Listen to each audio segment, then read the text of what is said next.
Yo, still Bills, what's the deal, man? Yo, I feel a little bit more energized today, man. I got a really good night's rest. Nigga was beat the shit up yesterday, man. My daughter kept me up all night with that Brady shit the day before, man. That little girl, she can be such a handful sometime, man. But I'm getting into work a little bit early. Hopefully I can get off a little bit early. This homework is kicking my ass, man. I want to get to the gym tonight. But peep game, man, we got to rap about something, man, and we got to really do a deep psychological analysis on this man, Demetrius Andrade, man, and just how I just don't understand how somebody can just completely fuck their career up this much to a point where you're not even a valued champion when you're a champion. You did, like, you can have your arguments about Canelo and, he should have fought him at 54. Yeah, I can agree with that. But we also can't disregard the fact that he petitioned the IBF at 160. You dig, when all that goofy shit was going on with the Derevianchenko. We can't disregard that. We definitely can't disregard that, man. I think that's something that should definitely be duly noted and spoke on. Everybody sees it, nobody wants to remember that. Everybody just, they casually remember, or they conveniently, remember everything about Canelo, all of his fallacies and all of his wrongdoings. And it's to this day people blaming him for for where Demetrius Andrade's career is at. You dig? I was listening to Boxing Wave on Ring IQ's podcast. Shout out to both shout out to both of them, some of my favorite content creators, man. But they what he said was really prominent, man. For everything, for one, everything that involves Demetrius Andrade, you can place blame at one. You can place blame at one. I forget how he worded it. Pretty much, you can blame whatever one individual for his wrongdoings or whatever, or his shortcomings. But you gotta blame. For every time you can blame someone for his shortcomings, you can blame him 3 times for it. And that's just the dead God honest truth, man. When you have found a way to finagle out of big fights, like, I just don't know. I don't even really know how. I don't really even have the words to explain how ridiculous, what was transpired with this man is. The PBC allegedly came out and said, yeah, we offered him really good money for him to come over to this side of the street and fight Jamal Charlo and yada, yada, yada. I don't know. I mean, the PBC plays games as well, so I ain't finna just place blame. Like, nah, I don't entirely trust them motherfuckers, man. But it's easier to consider it because of what Andre said. As are you gonna sign with him? He said, man, if Eddie Hearn is gonna continue to pay me the money to fight the Luke Healers of the world and yada, yada, yada, then that's where I'm gonna go. Which I ain't mad at, man. Get your cho, my nigga. Like, I get it. I get it, man. We just, collectively we're an impoverished people here on this country, man. So when you see a bigger lump sum, that's the direction that you won't go in. You're not thinking 2 and 3 years and 4 and 5 years in the future, like how this can be a detriment to my career instead of a positive to it. Financially, yeah, you'll have a bigger upside, but what leverage does that leave you later on in your career when it's time for you to get in there and run that with somebody? You dig? So my thing is this, man. The Zach Parker situation, and I'm really feeling a lot of ways about that, man. I got into it with some bitch ass nigga on Facebook because I honestly do not remember. And this was about a month or 2 ago, and I'm gonna see that nigga too. I ain't playing. But I don't remember the Andrade and Zach Parker first fight being canceled until I didn't start hearing about that until like a week or 2 before the fight was set to go down. I do not recall hearing Andrade pull out of the fight a month in advance before the fight was made. I don't remember that. I promise to God I don't. And if it did happen, I didn't come across this news until a week or 2 before the fight got canceled. I legitimately don't remember that. So I'm sitting here and I'm like, man, all right, bro, okay. So I'm irritated about that. And come to find out, he did, pull out of the fight, about a month or so in advance or whatever, so I still corrected on that. But the notion around it is still like, all right, like let's like look at it, man. The purse bid going into that fight was like 1.8. 1.8. It was like 1.8 going into that fight. Just for them to turn around and only throw up $300K for the rematch, because you have sullied that just goes to show me right there that they don't believe that injury story neither. They don't believe it. Like nobody is buying it, bro. I'm sorry. Nobody is buying that shit. Nobody is buying that you was injured and had to pull out of that fight. Nobody is buying that. And I think with them doing that, with them saying no, 300K, that's just what it is. With them doing that, I think that's like, no, we're not putting no high value dollar on you for you to fuck us over in the long run, bro. I'm not doing that. I'm not putting all them resources into you for you to play us on the back end. I'm not doing that. At this point, you're not worth the risk. You're not worth the risk, man. So I feel like them niggas was like, he ain't injured. He wasn't injured. Like, no, you gonna fight for you. Nobody else wanted to fight, bro. Like, you gotta. What in the fuck was that? Oh shit. Anyway, whoa. But you're not a high priority. You dig? You're not. And for you, you're too much of a hassle. It's too much of a hassle trying to, lock you in on shit, and you do little goofy shit like this, man. Motherfucker, I mean, it's entire networks that ain't even rocking with you, and you were a champion. This is why, I was like, don't drop your belt, man. The least you could do, fight Johnny Beck, honor that mandatory, and then move up. Even though I understood why he moved up, it's logical, it's plausible. That puts him that puts him directly in the scope of a Canelo Alvarez. It's understandable. It's understandable. That puts you directly in the scope of a Canelo Alvarez. Put you directly in the scope. I get it. I genuinely get it, man. But the thing is, as well, the minute you drop that belt, you are of no value, because you wasn't of any value when you had the belt. So, all right, cool, whatever. Here we are. You only getting 100K for that match. All right, whatever the fuck ever. At this point, off of what you said about Eddie Hearn, if Eddie Hearn wants to continue to pay me, yada, yada, yada, to fight this and that and the third, then that's where I'm going. All right, cool. So what that tells me is you're not hurting for no money right now, bro. Now, it's easier said than done, because I'm not no $1 million nigga.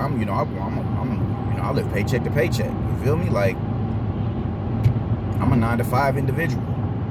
So 100K is going to hit different than, for me, than it would hit with Andrade. Understandable. Definitely understandable, man. But at that point, when do you make an investment? When do you say, all right, man, let me take what Kendrick Lamar say, minor setback for major comeback. That's my favorite. He said that on the Nipsey Hussle song, Dedication. And that's an incredible quote. Minor setback. Let's say minor setback. You take that 100K, you fight Zach Parker, you beat Zach Parker. That puts you in the scope immediately of a Canelo Alvarez match. Caleb Plant got 10 out of that man. Billy Joe Saunders got somewhere around the same price. What makes you think you can't get around that same price? And this is a fight that people have been asking for. People within boxing circles. You're relatively unknown outside of the boxing world. But there's people within the sport they're gonna order that fight, because they believe in you. They believe in your talent. They believe in your ability to beat Canelo. So why wouldn't you just say, you bite the bullet and just take that? Even though I can even understand, you be like, nah, you ain't finna underpay me for my talents. I get that. I genuinely, and you fall the fuck back out of it. I understand why you would do that, but the thing is, now you continue to perpetuate this narrative that you duck drama. You continue to perpetuate that narrative, man. People are like, man, he's gonna back out of the fight. The fact that There was people who just knew you was gonna fight Johnny Beck because you was. I'm not dropping my belt. There's his back is against the wall. He's gonna take this fight. I heard a multitude of people say that. People who went to bat for you. Then you back out of that fight, and then you back out of the Zach Parker fight. It's just like, yo, this is just the mismanagement within your career is just like mind blowing. But you also don't seem to want to take blame for it neither. You dig? It's always somebody else's fault. That's narcissistic as shit. I'm like, man, come on, man. Come on.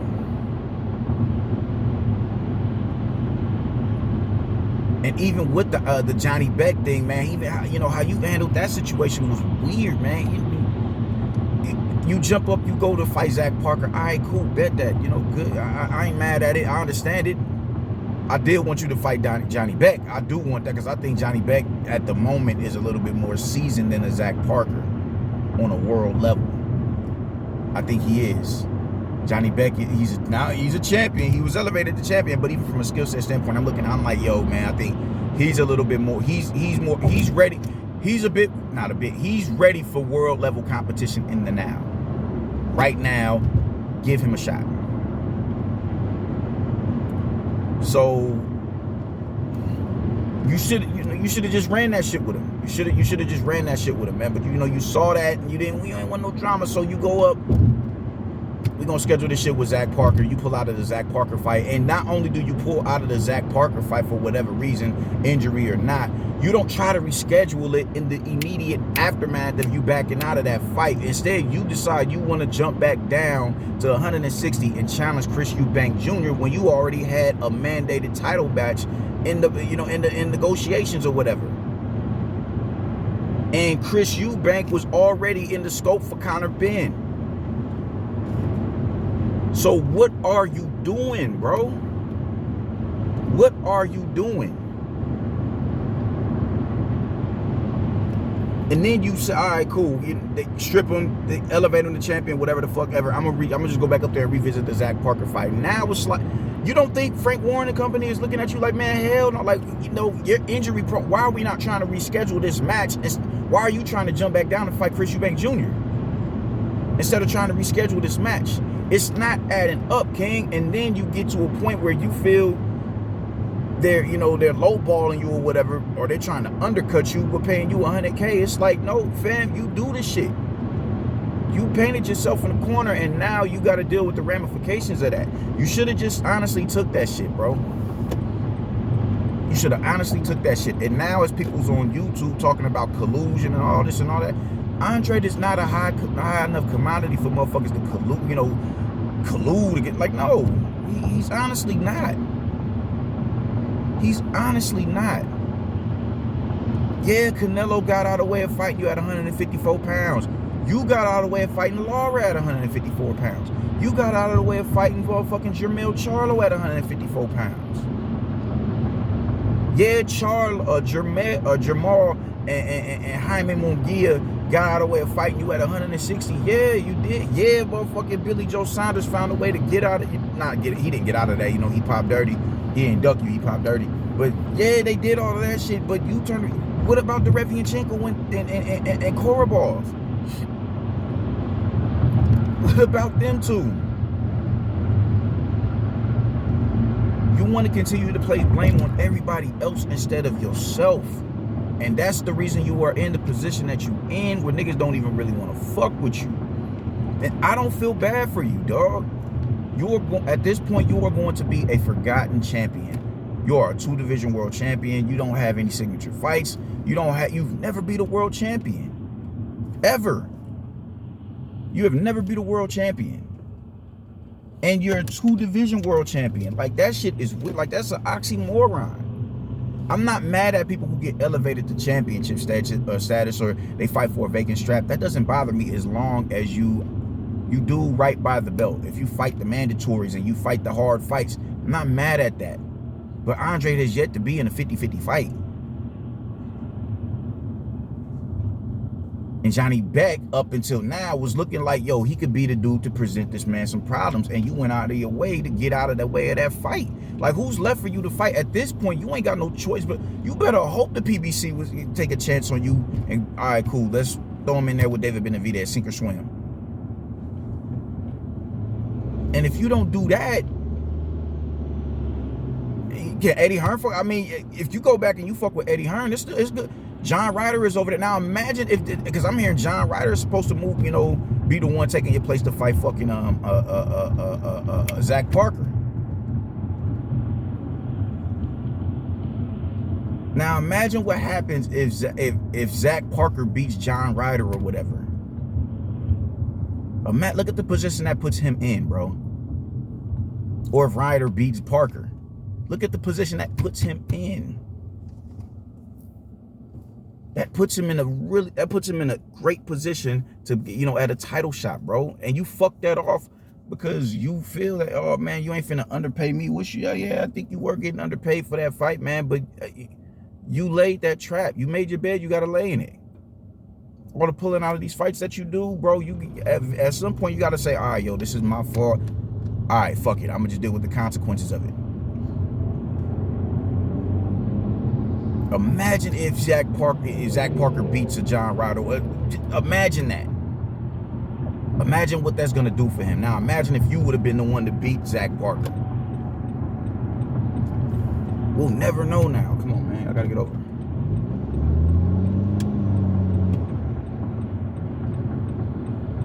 But y'all niggas just, oh my God. Y'all cannot continue to just ride. Oh, you and Charlo have been doing this. Y'all are continuing to, oh man, well, I was a mandatory for Canelo. And because you was a mandatory for Canelo, you think you're entitled to just riding that wave to where you don't have to do shit else because you was a mandatory for Canelo.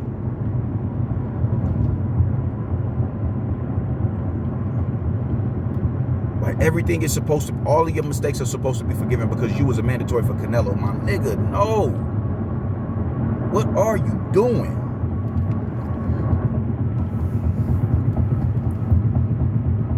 So I don't know where you go from here, dog. I don't know where you go from here. You go back to Eddie Hearn and you fight the Lerone Richards of the world and the Carlos Gongoras, people who are still trying to make their bones in the division. And I think they're due for a world title, not a title shot, but a world level opponent.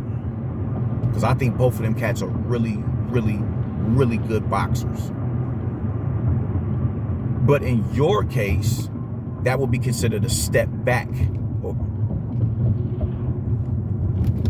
That would be considered a step back for you. Just because of the level that you haven't honestly really fought on that level. You just, that's just the, you know, bro, your best win is probably Vanes Malorosin. And there's nothing wrong with that, man. But I just think, you know, there's still questions that need to be answered about you. But do you go back and do you fight the Lerone Richards and the Carlos Gongoras of the world? Or would you be content with that? Is what I'm getting at. If Eddie Hearn took another chance on you, bro. If he took another chance on you. Because at this moment, bro, you are officially out of options, man. You're gonna have to take a bullshit deal from the PBC to, you know, nail down a Benavidez fight, a Charlo fight, whoever. At this point, if it's legacy that you're fighting, and that's another thing. People been talking, oh man, it ain't about the money, it's about the legacy, it's about the legacy, it's about the legacy. All right, cool. This situation with Zach Parker was a way to solidify that claim. It's about the legacy, right? I bet. Let me get in here and run this shit. I'll take the L on the money. I'll take that 100K and go in here and crash this white boy. My bad on the white boy thing. I shouldn't have said that. That ain't cool. But let me go in here and crash this guy. Let me go in here and do what I do to this man. Maximum damage so I can get in a better position. That was the moment right there to prove what everybody is saying about you in this legacy thing. And you failed in that. Because you think you don't have to work for nothing. Because you were mandatory for Canelo Alvarez years ago.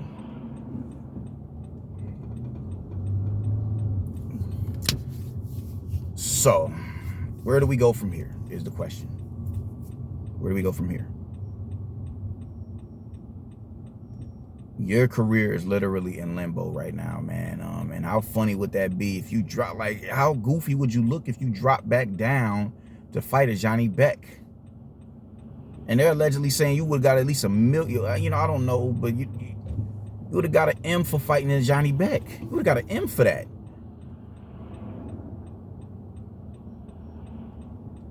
And man, I don't know, man. Just I can't even. At this point, it's just I don't feel any remorse for you, man. I'm cool. You know how that goes when niggas say, "Yo, man, I'm cool on you, my nigga. I'm good." That's about where I'm at.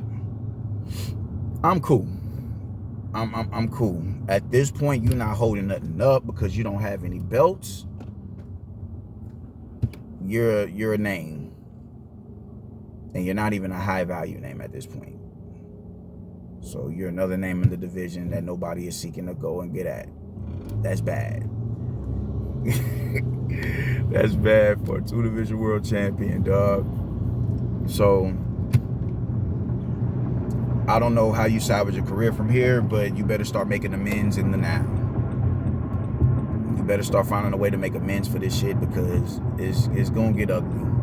It's ugly right now, and as it stands, you're gonna be a forgotten champion a year or two before you even decide to hang your gloves up, bro.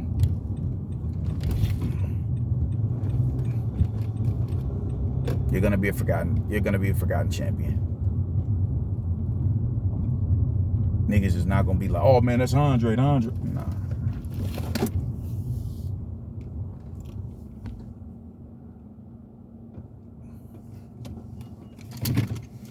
That's bad, bro. So that's pretty much all I got to say about it, man. I'm about to go in here and get this day over with so I can get the fuck back home and chill, man. I'll get with y'all later. Like and subscribe. Deuces.